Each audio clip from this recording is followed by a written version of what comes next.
Welcome to Resilience Development in Action with Steve Bisson. This is the podcast dedicated to first responder mental health, helping police, fire, EMS, dispatchers, and paramedics create better growth environments for themselves and their teams. Let's get started.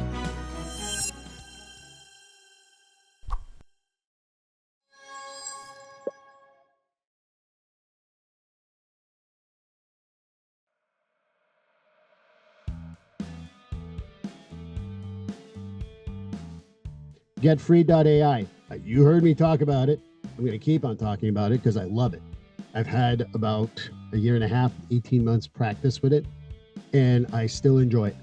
And it saves me time and it saves me energy. Free.ai takes your note, makes a what you're talking with a client, just press record. And it does either transcript, it does a subjective and an objective with a letter if needed for your client and for whoever might need it. So for $99 a month, it saves me so much time that it's worthwhile. And if you do it for a whole year, guess what? You get 10% off. More importantly, this is what you got to remember because you are my audience that listens to Resilience Development in Action. If you do listen to this and you want to use free.ai, put in the code Steve50 in the promo code area, Steve50, and you will get $50 off in addition to everything we just talked about. Get freed from writing your notes. Get freed from even writing your transcripts. Use that to your advantage. Free.ai, a great service. Go to getfree.ai and you will get one of the best services that will save you time and money. And I highly encourage you to do so. Well, hi, everyone, and welcome to episode 229. If you haven't listened to episode 228, and the supplemental from that is Lisa Trusis, who is a dispatcher. She talked about her coaching, her own life experience with substance use in her family, and I hope you listen to that. But episode 229, I got to tell you that this is like almost an annual thing, but truly me and Steph were privately talking about it beforehand that we need to do this more often, just privately, me and her. But Stephanie Simpson has been on my podcast probably every season I've ever had. And Stephanie is probably someone that, for those who are new to resilience development in action, you'll say, well, what's a coach doing on here? Well, I'm going to tell you why, because she's going to tell you why coaching is so important for so many people. But more importantly, I've never met someone with such a kind heart who gets it and can also be able to deliver hard stuff without hurting people's feelings. So there's a lot of respect that I have for her, and I hope she knows that. And if she didn't, she just heard me. So Stephanie Simpson, welcome to Finding Your Way Through Therapy. Thank you. I feel like I'm a little teary-eyed hearing all of that. So, and the feeling is mutual. Well, but I didn't say it for making you teary-eyed. I just want to talk from the heart, you know? I appreciate that. And the other thing too is before we get started, I want to tell everyone in my audience, as the end of the year approaches, sometimes I don't get any messages for time and time again from how you like this. And I think I was inspired by our conversation to say, hey, listen, just give me some feedback, even if it's good, bad, even if it's just a note.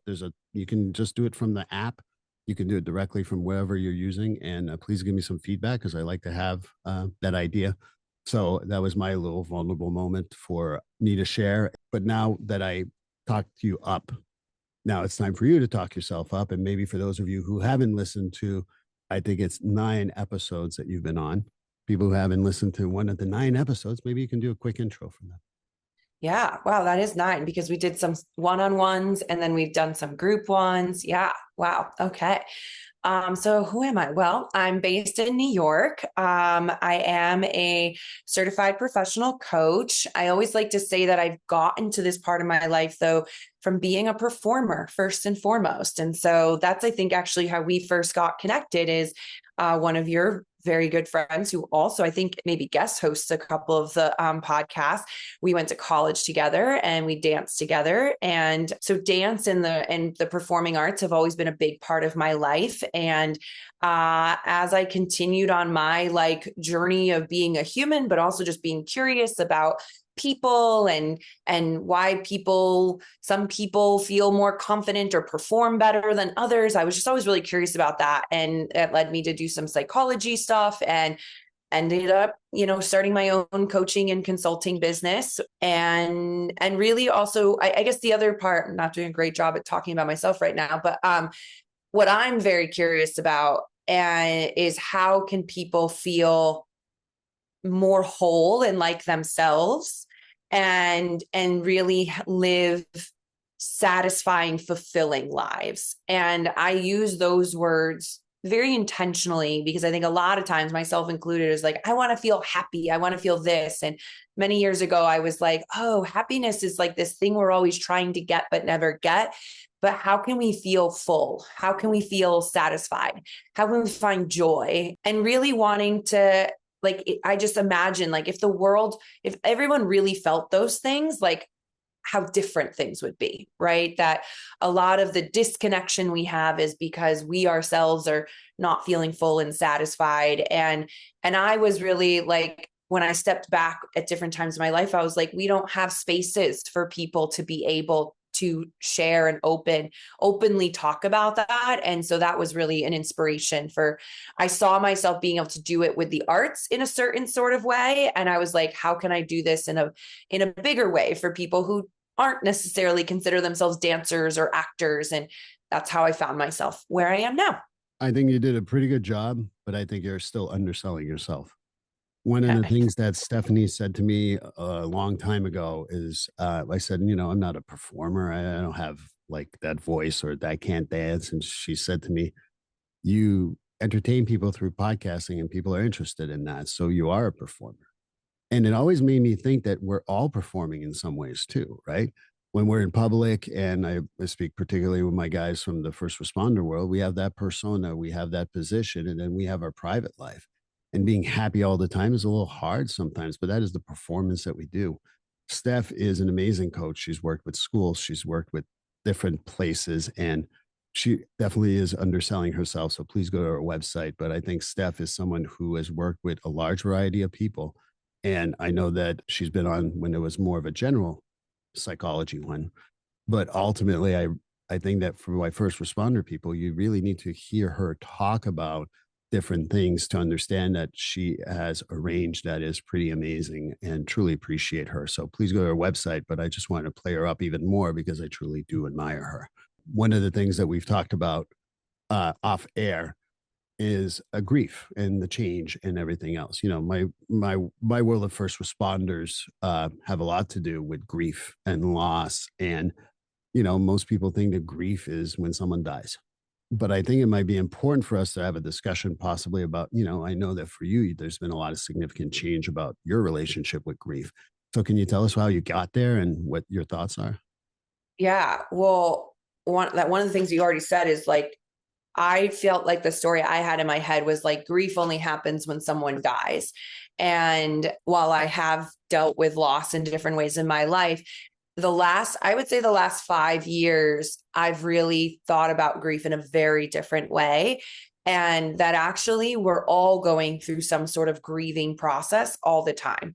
And when we think about like grief is loss, there's so many things that can go into that category of loss. So like, even though I chose to leave the school I was teaching at to scale my business, this was like now 4 years ago, that was an intentional choice that I made. What I didn't realize was the amount of grieving I was going to go through after that. And it was actually something I learned more about in therapy, in the sense of like, here was an identity that I had for so long.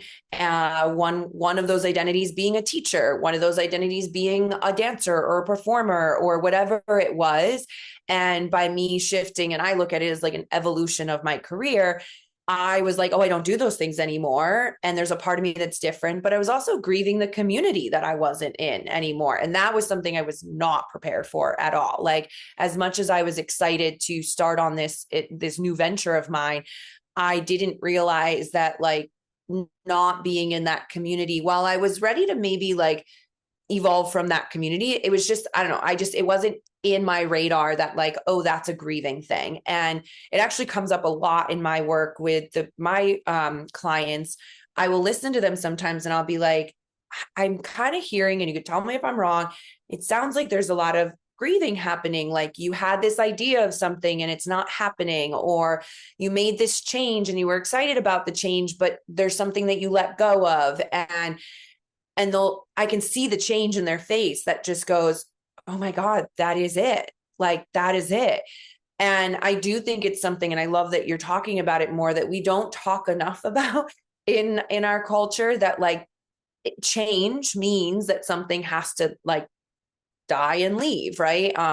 We're recording this, I don't know when it'll come out, but in October, right? So we're in foliage season where the leaves die. And I always try to remind myself and clients, like, that has to happen, but like literally something is dying in order for things to grow. And both can be true, right? We can be excited about growing into something and also be grieving the thing that we're leaving behind. It's not an either or. And so that's been a big part of like the last few years of my own journey, and also just like mirroring that back when I hear it with other people, that like, this is okay. It's okay to grieve. It's okay to feel multiple things at the same time, because guess what? You are.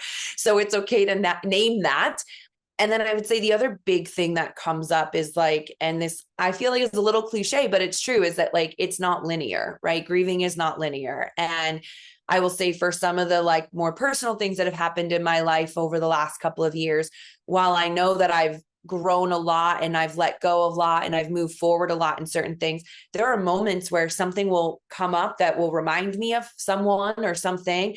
And I'll just like, all of a sudden, I'm just like, why am I crying? And I've gotten to a better place where I go, oh, it's okay for me. This is part of the grieving. Like, there's another layer that needs to come out, and that's okay. Just shed that layer, right? That's another leaf that needs to fall, and not judge myself about that. And so I do see with people that it's like, well, I should be over this by now, or this should not affect me by now. And being able to go, it's okay that it's still affecting you. You're human. And that like, it may affect you forever, but the way you respond to it will be different because you're showing up for yourself. I couldn't agree more. Number one. Number two, I always argue that grief never ends. And what I mean by that, it gets easier, but it never gets easy, because there's going to be an anniversary, there's going to be a situation, and you're going to, like you said, the waterworks or the feeling uncomfortable or what have you. I think that the other part about grief that people have to understand is that we got to be able to do so. When people talk about past relationships, for example, or friendships, or family members who you don't talk to anymore, a lot of people like, oh, I just want to move on from that. No, you're grieving it. Stop moving on from stuff that you're grieving. And that doesn't mean you won't miss them once in a while. I've had some terrible relationships. As I pre-interview talking to Stephanie about a particular interaction, I don't really grieve them, but I also learned a lot from it. And I think that that's part of the grief process too, is learning from that loss.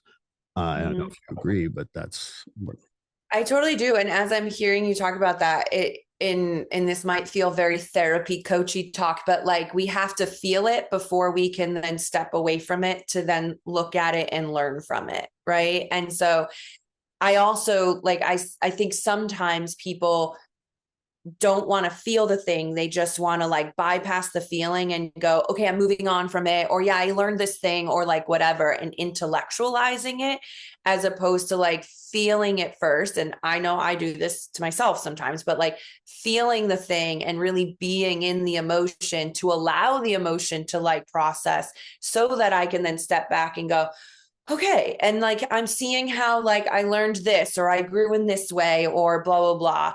I've also, and I don't know why I've chosen this, but like, I feel like moving on, when I've been using that word for myself, kind of feels a little like avoidant, dismissive. And so I've been using the words moving forward. And for me, and I know words can mean different things for other people. For me, when I say, oh, I'm moving forward, I feel like I'm trying to integrate everything so that I can move forward, as opposed to, oh, I'm moving on, and that's like in the past, and like that's in a box and blah, blah, blah. Moving forward felt like, oh, I'm taking everything, I'm integrating it, and I'm continuing to move forward. That doesn't necessarily mean, though, that that stuff is not still somewhere in my body or anything like that. Well, it's not necessarily grief, but I want to give an example. When I did the intro, I'm so used to saying finding your way through therapy with you. That's what I said. It's resilience development in action. And it's still missing a little bit of like love my work with the first responder world. But I was talking to you privately beforehand. I also kind of like the finding your way through therapy. Do I like to hear about people talking about coaching? Had someone last year I was talking about coaching D1 athletes and professional athletes. Yeah, that's cool. Does it relate any more to what I'm doing? No. So I do miss, and there's a particular person, and Erica, if you're listening, I'm thinking about you. But that's grief. That's missing someone. Even though me and Erica are not friendly like we are, I just met Erica for the podcast and we exchanged a few times, but nothing major. But it's still grief. I used to call it finding your way through therapy. Now it's called resilience development. There's grief. I think that what people misunderstand is that it's not about death or getting better at it. It's just you kind of like acknowledge it. And that's why I want to acknowledge it. I wish I did that on purpose, but I did not. I swear to God. There you go. That's so funny. I didn't even catch it at the beginning. But Well, yeah. my perfectionism is in the way, but that's a different podcast. So Yeah. We talk hours about perfectionism. I think that with grief, the other part too that people tend to want to do is I need to understand grief. Well, I can tell you personally, I don't understand it. I have an idea, but I don't know I don't understand it. I know that you're working on a lot of understanding of the grief yourself. Is there something that you think that people should know about grief that maybe they don't, it's not necessarily intuitive for them to know? It's a great question.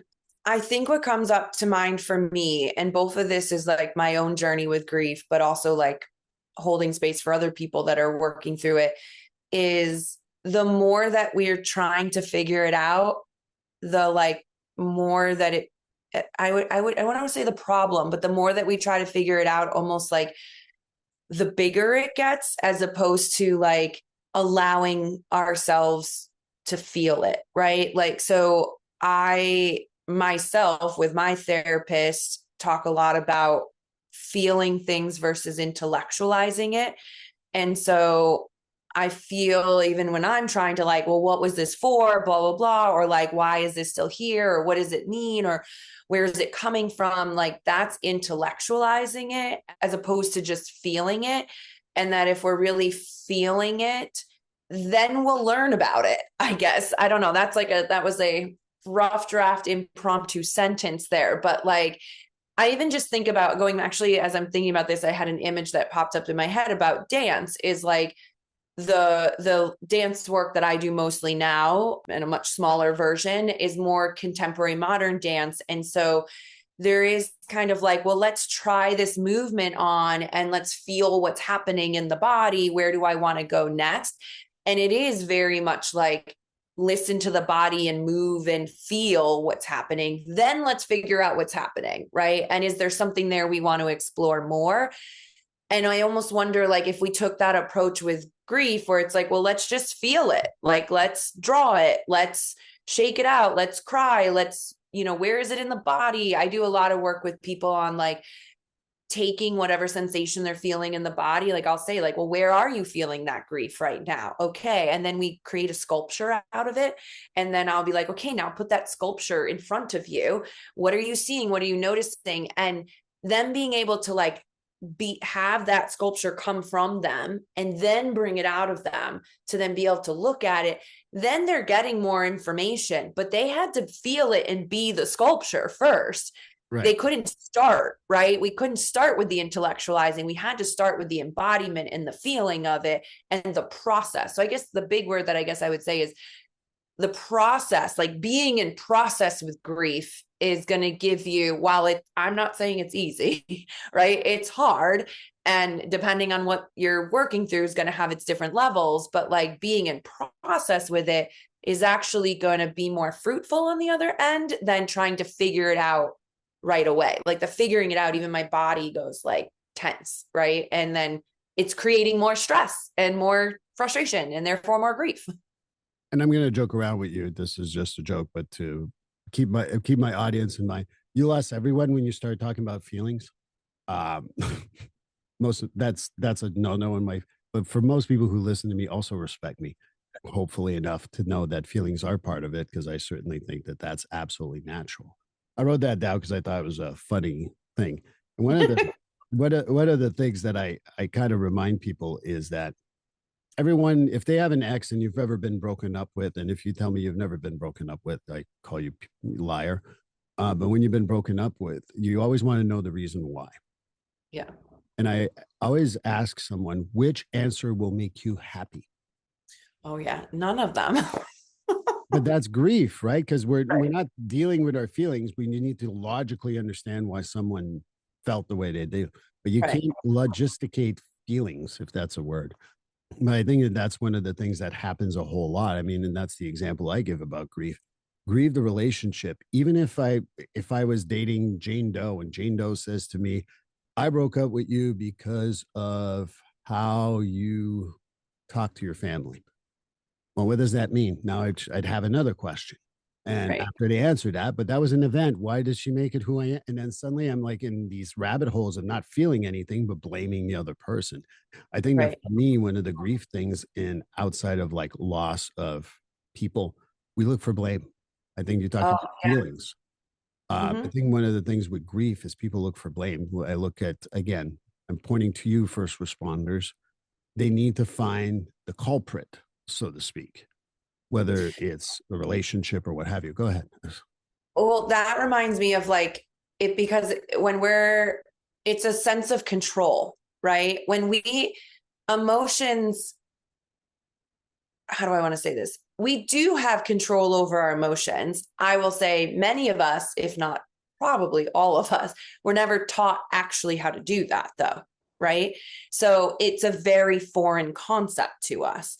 And so understandably, many of us are not good at it, right? And so then we look at emotions as being like certain emotions are good, certain emotions are bad. And yet that's not true either. Like emotions are neither positive or negative. They're actually information, right? Like you mentioned at the beginning, like wanting to get feedback from people. Feedback is just information, right? It's like and it's what do we do with that information that can create maybe a positive or negative sort of thing if we want to continue to go into that binary. I think as humans, we tend to want to know so that we can control it, right? Right. And when we're feeling something that's uncomfortable, we've not been taught how to do it, especially if it's a very heightened emotion. Because listen, I work with people who like can get really excited about something really good. And that's also like, it can be an uncontrollable excitement that then ends up backfiring in some sort of way because they're not managing that, so it's like it can go on both sides of the spectrum. And so the easiest way to do that is to go, well, who can I blame? Because then I'll have answers, then I can control what's happening, right? As opposed to like pausing and feeling whatever's feeling and being like, I mean, I'm working on this a lot too, is like pausing and being like, what am I actually feeling? And for someone who's like gone through a lot of training and is pretty open to emotions and all that, there are some times where I'm having a really hard time actually verbalizing what the actual emotion is, right? And the emotions that I think we all learn more about are like, well, anger. And it's like, okay, but what's under the anger? Mhm. Right. And like, or I'm feeling really happy. Well, what's actually under happy? Well, I feel connected, or I feel supported, or I feel recognized or valued or whatever. Those are like the deeper things that are actually like in our body. I think it's funny because the mug I'm using today is from Inside Out 2. Anxiety. Yeah. I love that movie. I Yeah. love it I too. love that movie. And so, I mean, and actually that character itself, right? Like she just wants to control and control and control and control until she until she has a panic attack and then like has this, whole spiral and she turns into like a tornado, right? And what does she need? She needs all the other people, all the other emotions to like hug her and just bring her down. But at the same time, and spoiler alert for anybody who hasn't seen it, at the end of the movie, like there are moments where like anxiety is necessary and they're like, go into your big chair, get your tea and worry about the test that she needs to take. But the rest of the stuff you don't need to worry about, right? So I do think that control becomes that part, and then blame is the thing that is is the control is the thing we want. And so then the external thing becomes blame. I agree wholeheartedly. And for those of you who haven't seen Inside Out 2, it's the best depiction ever of an anxiety attack that I've ever seen in my life. I can explain it to you verbally, but go see the movie. It happens in the penalty box for those people who need it to be manly. She got a penalty. She's sitting in the penalty box in hockey. So go listen to it. That part I won't spoil. But to me, that was whoever they're consulting, amazing, amazing people. Because I'd never seen it that well represented. Yes. That movie was a very cathartic experience for me. Like watching that on screen. And this is where I think there's such power in narratives, right? Like whether it's reading or podcast or watching a TV show or a movie or anything like that, watching that and being like, oh, I've experienced that. I mean, my body just like actually released and I was like crying uncontrollably. I put both my parents next to me and they're all just like, this is great. I was like, wait a second. Have you not had that experience too? I mean, I was I went with my girlfriend and my two kids for Inside Out 2 at drive-in. Oh, that's in Mendon, Mass, and I'm watching the movie where we had our chairs in the back. And when they showed the panic attack and a couple of things in the movie, and I started like having tears in my eyes, and of course my kids and my girlfriend being very supportive go, "Why the hell are you crying?" And I'm like, I'll explain later.